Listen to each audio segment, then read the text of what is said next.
The Paul Leslie Hour, helping people tell their stories. And now, your host, Paul Leslie. Hey, it's me. Our special guests, Peter and Will Anderson, have been called virtuosos on clarinet and saxophone by the New York Times.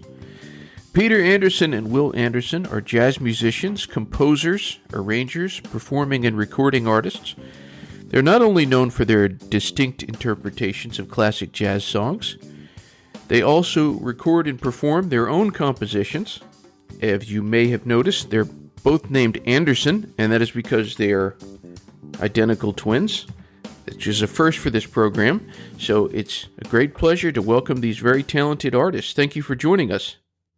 Thanks for having us, Paul. We're thrilled to be here. Thank you. Thank you. So, what is it about jazz music that draws you guys in?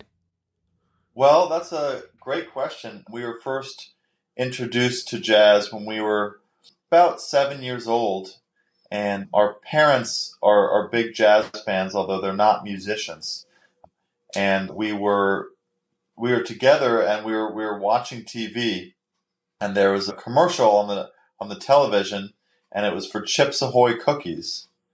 And the soundtrack was Benny Goodman's Sing, Sing, Sing.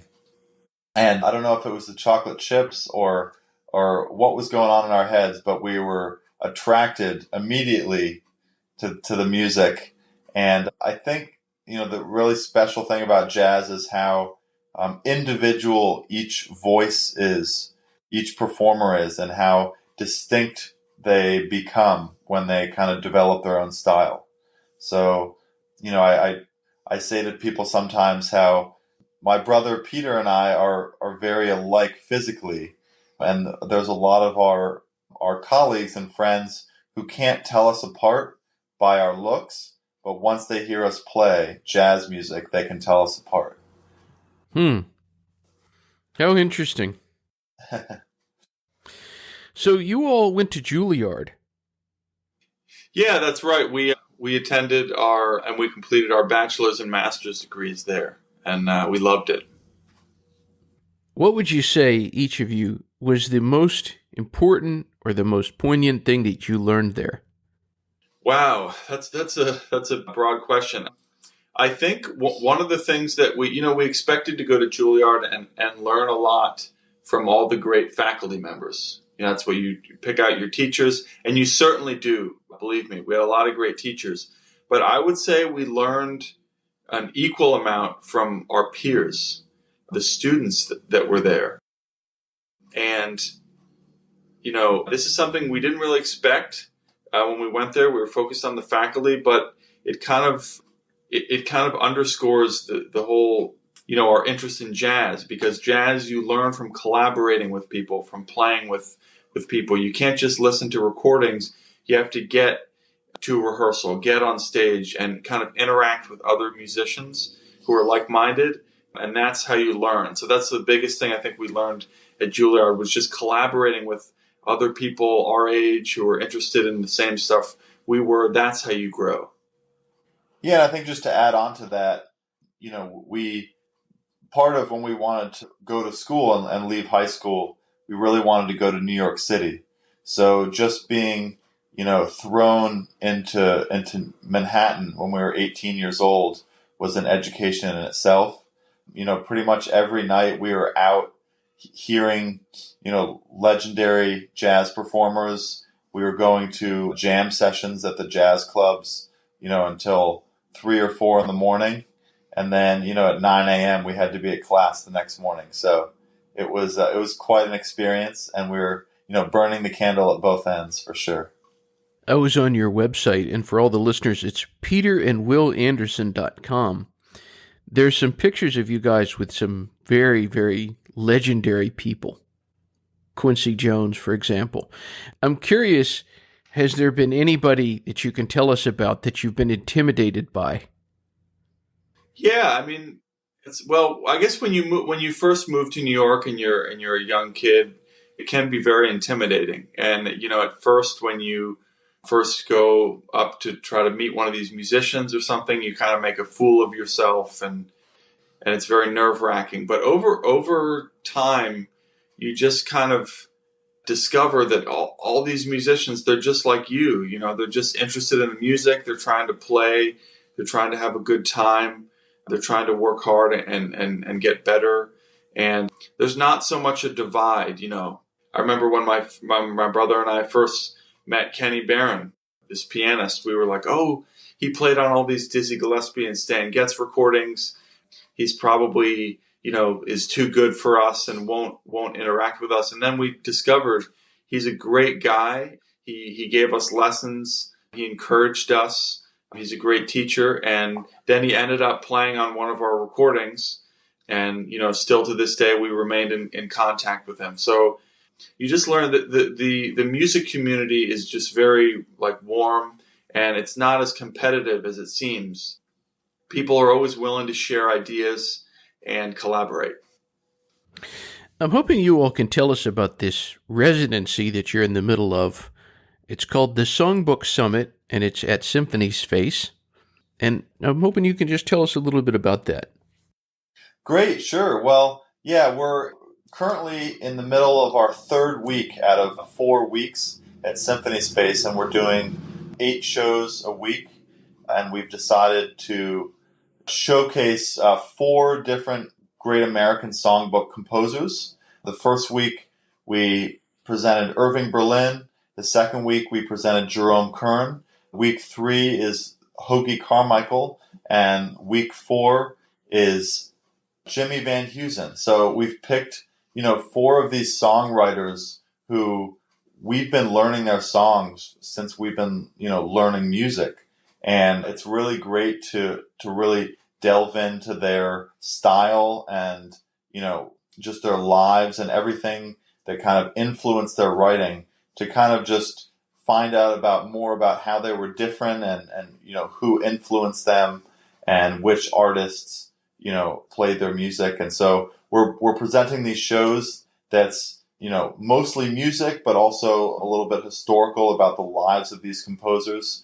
And we're featuring some movie clips of musicians that played their music, and just kind of really bringing the audience into the world of these composers. And, we've really had a blast doing it. We presented a show last year that was kind of similar. We did 4 different composers. And so this particular year is our kind of second year in a row presenting Songbook Summit. I think it's interesting that you're including a little bit about the people themselves, not just their music. A little bit of the biography. Definitely. Yeah, well, I think it, it comes out of their music, just finding out about, when they were growing up, who they were influenced by, what other composers they idolized. It really helps us and the audience kind of understand the music better. Has there been anything that you've learned about one of these composers that you thought was very interesting or was maybe surprising? Well, I mean, where do I begin?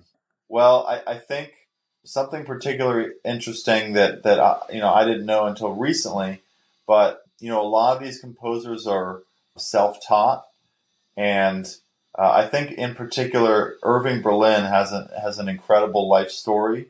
And Irving Berlin was a Russian immigrant. He grew up on the Lower East Side in a very poor upbringing. Irving Berlin didn't read or write music for basically his entire career. He could play the piano in kind of a hack way. He could only play in one key on the piano. He just used the black keys. And he had secretaries who helped, write out his music. And I just thought that was incredibly fascinating, because he has ears to compose the most sophisticated music that, America has ever known, but he couldn't write it or read it. So I found that very fascinating. Has there been one of the weeks that I know you're not to the last week yet, but has there been a week that was the most enjoyable? Well, they've all been great. I mean, we started off with Irving Berlin, who was really, really a thrill to play his music. And we actually had Irving Berlin's daughter come to the show. So Wow. She's in her 90s. and that was kind of a thrill. Both Irving's daughter and granddaughter attended the show, so that was kind of a thrill. Yeah, the music was great. I'd say we're now in Hoagy Carmichael. This fourth week when we do Jimmy Van Heusen is going to be really great because unlike the other composers, Van Heusen's name is not like a household name and it's not known as well. But what people don't know is like his songs are very popular. So of any composer, Frank Sinatra recorded more Van Heusen compositions than any other composer. He recorded 80 of his songs. So songs like Come Fly With Me, Polka Dots and Moonbeams, Ain't That a Kick in the Head, All the Way, Like Someone in Love, I Thought About You. There's just like a ton of songs. And he has an interesting life. He flew planes during World War II, and yeah, so it's. I think this particular one, the name's not so well known, but the songs are. I think people are going to, for that reason, find it very interesting. We're joined by Peter and Will Anderson. I want to turn the topic of discussion a little bit to your own compositions. What's the process that you all use when you're writing your own songs? Yeah, sure. Well, yeah, we've each written and recorded dozens of our own songs, and yeah, I mean, I think it's sort of like playing an instrument. The more you do it, the better you get at it.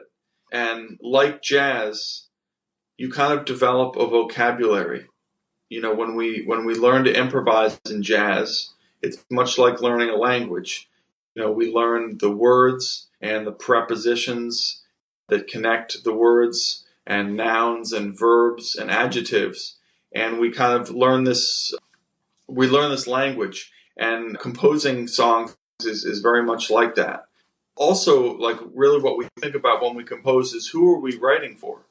So are we writing for what kind of ensemble? Are we writing for our friends? Maybe I know my brother's style on the alto really well, so I'm going to write him an alto part that suits him. So it's really not necessarily about just composing something that you pick out of the air, but more thinking, what's the purpose of the song? Do you want to write a very high energy song? Do you want to write like a love song, a ballad? So we try to imagine what effect this is going to have on the audience and what we want the listener to feel when we're writing. Now, have you all ever co-composed something written together? Yeah, I mean, it's something we've kind of talked about doing. We don't really co-compose a song like my brother writes the melody and I write the chords, but we definitely have input.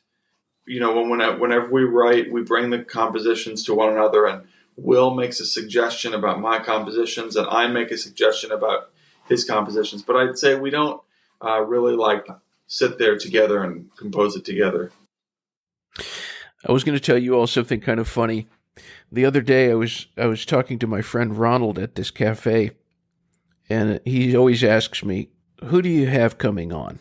It's almost the first question he always asks me. And I said, "Well, we have Peter and Will Anderson coming on, and they're jazz musicians." And he said, "They have the same last name." I said, "Yeah, they're actually, it's kind of interesting. They're twins." And he says, "Really? Are they brothers too?" Yeah.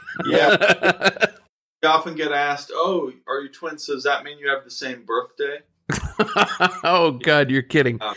It doesn't end there. It's like they just ask all these questions about twins that don't. So when your brother thinks something, do you know what he's thinking? And all these, and people actually think that's like a serious question, but no, we're actually separate people, and we can't mind read.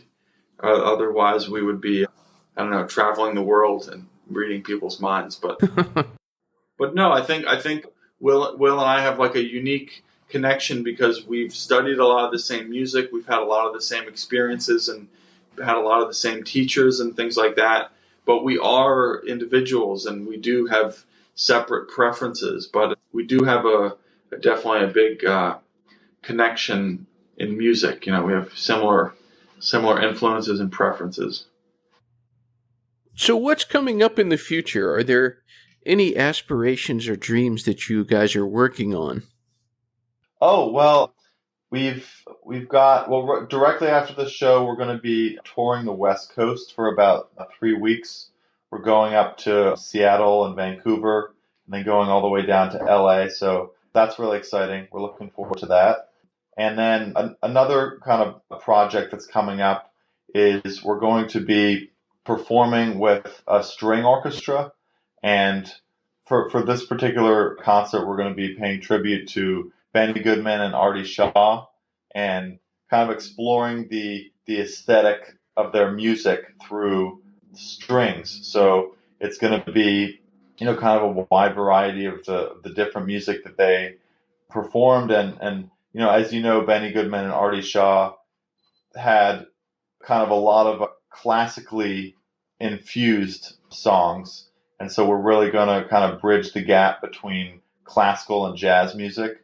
And we're really excited about this new project, and we're hoping to bring it around the country. I always like to end the interviews very open-ended. I just give the guest the stage, pretty much. Anyone can visit peterandwillanderson.com, but in closing, what would you like to say to anyone who's tuned in? Oh, yeah. I mean, I would just say, if you're interested in jazz, jazz is such a subjective word today. It can mean so many different things. Are you talking about Vic Spiderbeck and Louis Armstrong? Are you talking about late John Coltrane and Mingus and Ornette Coleman? It really doesn't sound a lot the same. There's a broad spectrum. So I would say if you're interested in jazz and you want to get more educated about it, I would say kind of listen to each one of these artists individually and start with the old stuff, because that's the stuff we're rooted in. And it's like I would encourage the listeners to listen to Duke Ellington and listen to Louis Armstrong and listen to Benny Goodman and Teddy Wilson and kind of all these great musicians back in the 30s and 40s. And then that might allow them to kind of listen more to the more modern contemporary musicians and understand it better. That's certainly what we've done in our careers. I mean, I always like to tell my students, in order to develop as a contemporary musician, you have to learn what came before you. So Miles Davis listened to Louis Armstrong, listened to Vic Spiderbeck, and players today like Wynton Marsalis listened to Miles Davis, and he listened to all the trumpet players who came before in history. So, jazz is a big umbrella, and you can't listen to one thing and decide if you like it or not.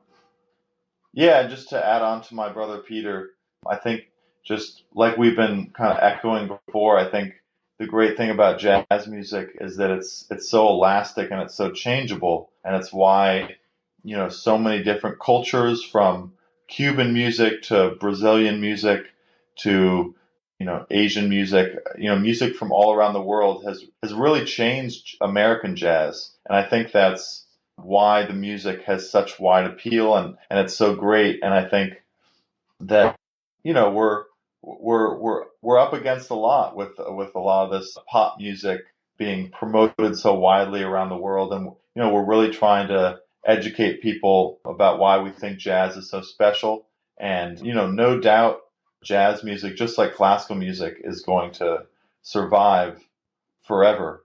And I think what we're, a lot of what we try to do, especially when we tour, we visit high schools and middle schools, and we just feel like people should be exposed to it at an early age, and that will make a huge difference in their lives. Peter Anderson, Will Anderson, thank you so much for spending time with us. Thank you, Paul. Thanks a lot for having us, Paul. It was my pleasure. All right, gentlemen. Great. Until next time. The Paul Leslie Hour is hosted, produced, and written by Paul Leslie for Lifestyles Entertainment and Media. The Paul Leslie theme song composed, recorded, and produced by Jeff Pike.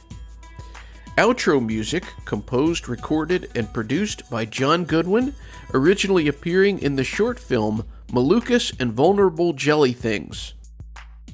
Please consider subscribing to the Paul Leslie Hour, and if you like us, give us a review.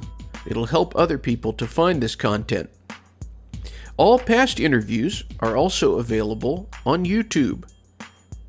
For more information, you can visit thepaulleslie.com and be sure to follow us on Facebook, Instagram, and Twitter @ThePaulLeslie.